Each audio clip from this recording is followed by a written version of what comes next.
Stonehenge is a prehistoric monument on Salisbury Plain in Wiltshire, England, 2 miles 3 kilometers west of Amesbury. It consists of an outer ring of vertical sarsen standing stones, each around 13 feet, 4.0 meters high, 7 feet 2.1 meters wide, and weighing around 25 tons, topped by connecting horizontal lintel stones. Inside is a ring of smaller bluestones. Inside these are freestanding trilithons, 2 bulkier vertical sarsens joined by 1 lintel. The whole monument, now ruinous, is aligned towards the sunrise on the summer solstice. The stones are set within earthworks in the middle of the densest complex of Neolithic and Bronze Age monuments in England, including several hundred tumuli, burial mounds. Archaeologists believe that Stonehenge was constructed from 3000 BC to 2000 BC. The surrounding circular earth bank and ditch, which constitute the earliest phase of the monument, have been dated to about 3100 BC. Radiocarbon dating suggests that the first bluestones were raised between 2400 and 2200 BC, although they may have been at the site as early as 3000 BC. One of the most famous landmarks in the United Kingdom, Stonehenge is regarded as a British cultural icon. It has been a legally protected scheduled ancient monument since 1882, when legislation to protect historic monuments was first successfully introduced in Britain. The site and its surroundings were added to UNESCO's list of World Heritage Sites in 1986. Stonehenge is owned by the Crown and managed by English Heritage. The surrounding land is owned by the National Trust.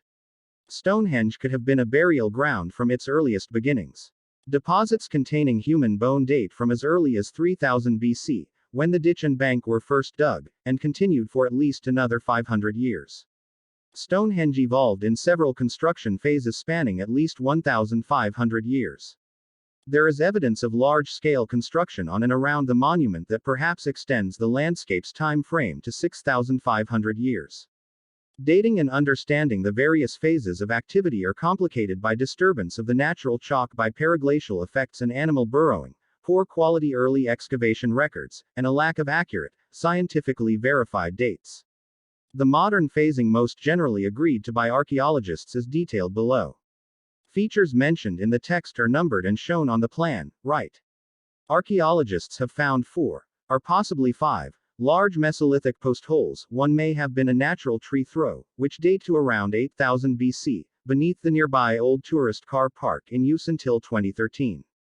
These held pine posts around 2 feet 6 inches, 0.75 meters, in diameter, which were erected and eventually rotted in situ. 3 of the posts, and possibly 4, were in an east-west alignment which may have had ritual significance. Another Mesolithic astronomical site in Britain is the Warrenfield site in Aberdeenshire, which is considered the world's oldest lunar calendar, corrected yearly by observing the midwinter solstice. Similar but later sites have been found in Scandinavia. A settlement that may have been contemporaneous with the posts has been found at Blickmead, a reliable year-round spring 1 mile, 1.6 kilometers, from Stonehenge. Salisbury Plain was then still wooded, but 4,000 years later, during the earlier Neolithic, people built a causewayed enclosure at Robin Hood's Ball, and long barrow tombs in the surrounding landscape. In approximately 3500 BC, a Stonehenge cursus was built 2,300 feet, 700 meters, north of the site as the first farmers began to clear the trees and develop the area. A number of other previously overlooked stone or wooden structures and burial mounds may date as far back as 4000 BC. Charcoal from the Blickmead Camp 1.5 miles, 2.4 kilometers. From Stonehenge near the Vespasian's camp site, has been dated to 4000 BC.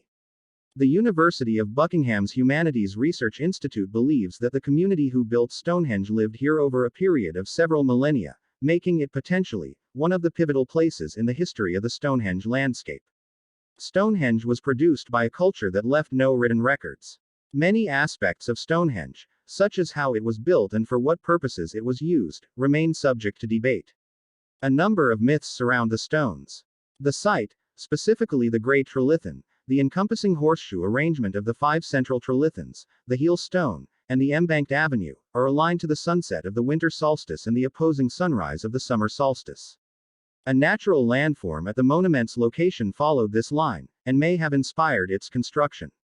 The excavated remains of culled animal bones suggest that people may have gathered at the site for the winter rather than the summer. Further astronomical associations, and the precise astronomical significance of the site for its people, are a matter of speculation and debate. There is little or no direct evidence revealing the construction techniques used by the Stonehenge builders. Over the years, various authors have suggested that supernatural or anachronistic methods were used, usually asserting that the stones were impossible to move otherwise due to their massive size.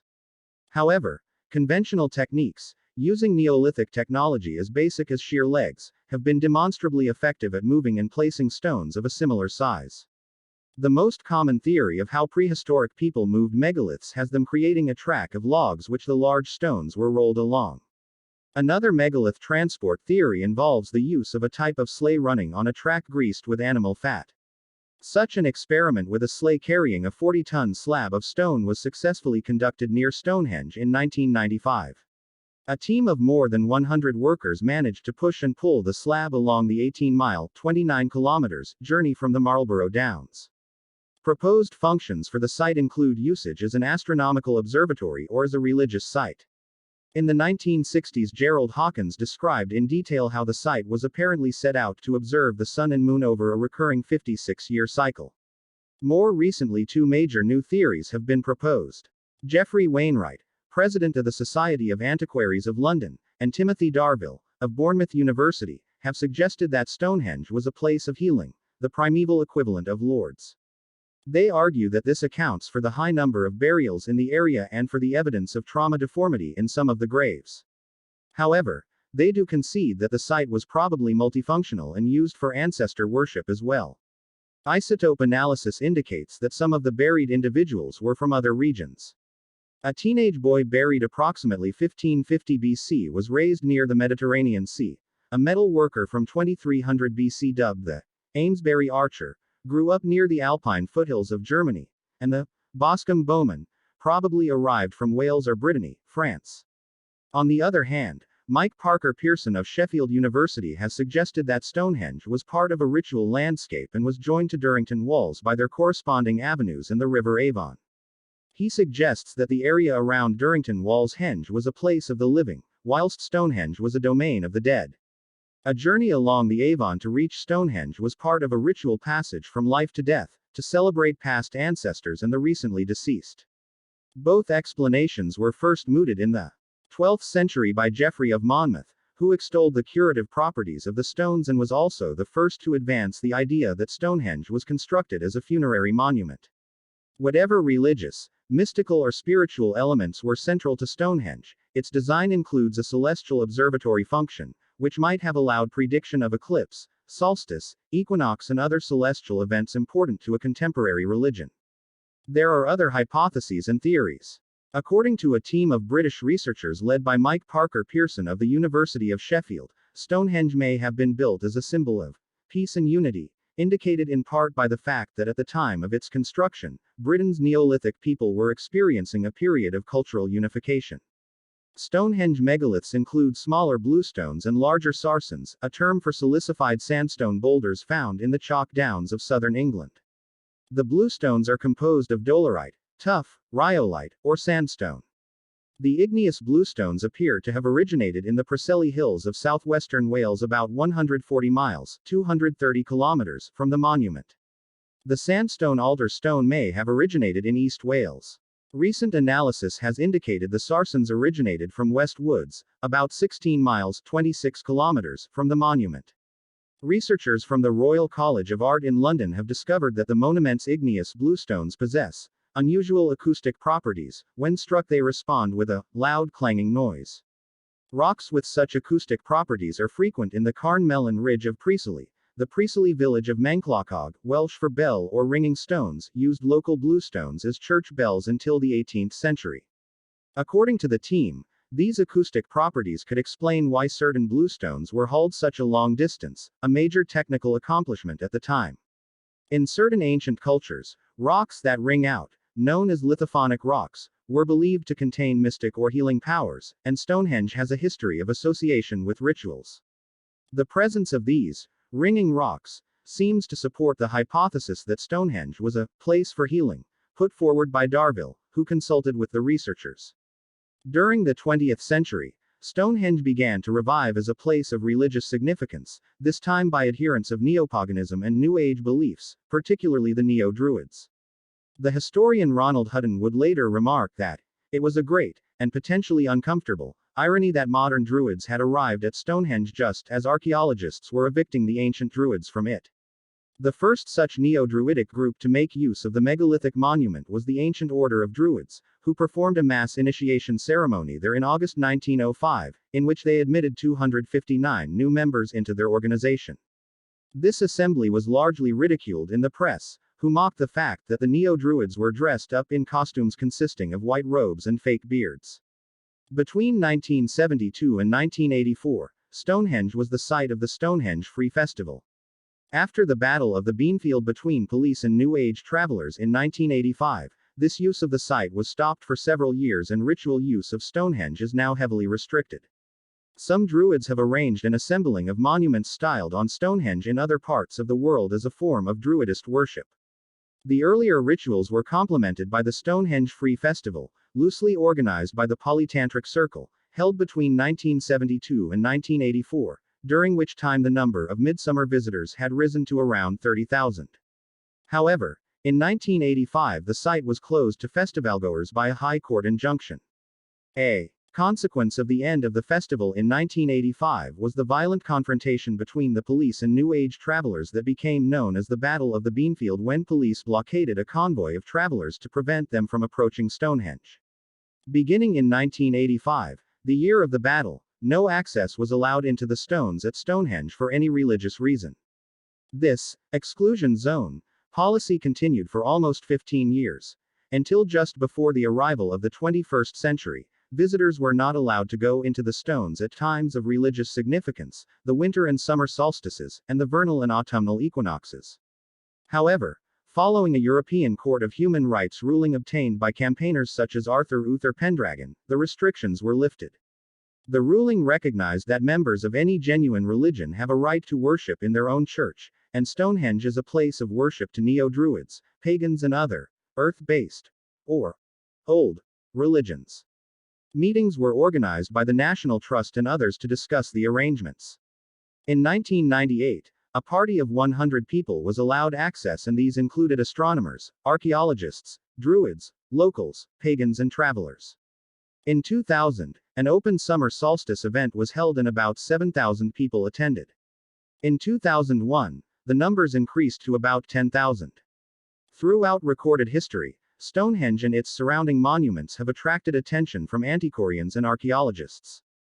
John Aubrey was one of the first to examine the site with a scientific eye in 1666, and in his plan of the monument, he recorded the pits that now bear his name, the Aubrey Holes. William Stukeley continued Aubrey's work in the early 18th century, but took an interest in the surrounding monuments as well, identifying, somewhat incorrectly, the Cursus and the Avenue.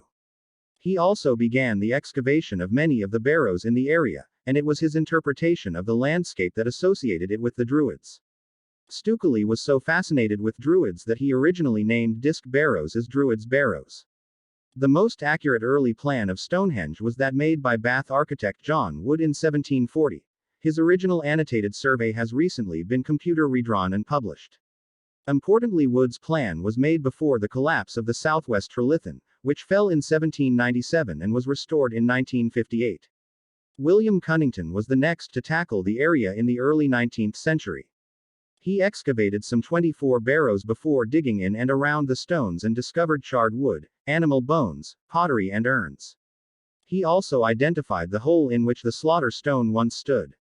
Richard Colt Hoare supported Cunnington's work and excavated some 379 barrows on Salisbury Plain, including on some 200 in the area around the stones, some excavated in conjunction with William Cox.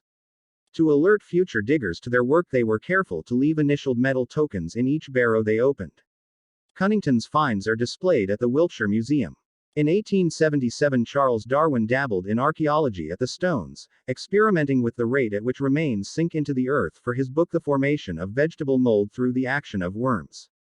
During 2017 and 2018, excavations by Professor Pearson's team at Wanmon, a large stone circle site in the Preseli Hills, suggested that the site had originally housed a 110-meter, 360 feet, diameter stone circle of the same size as Stonehenge's original bluestone circle, also orientated towards the midsummer solstice. The circle at Wan Mon also contained a hole from one stone which had a distinctive pentagonal shape, very closely matching the one pentagonal stone at Stonehenge, Stonehole 91 at Wan Mon, Stone 62 at Stonehenge. Soil dating of the sediments within the revealed stone holes, via optically stimulated luminescence (OSL), suggested the absent stones at Wan Mon had been erected around 3400–3200 BC, and removed around 300 to 400 years later, a date consistent with theories that the same stones were moved and used at Stonehenge, before later being reorganized into their present locations and supplemented with local sarsens as was already understood. Human activity at Wan Mon ceased around the same time, which has suggested that some people may have migrated to Stonehenge. It has also been suggested that stones from other sources may have been added to Stonehenge, perhaps from other dismantled circles in the region. Further work in 2021 by Pearson's team concluded that the Wan Mon circle had never been completed, and of the stones which might once have stood at the site, no more than 13 had been removed in antiquity.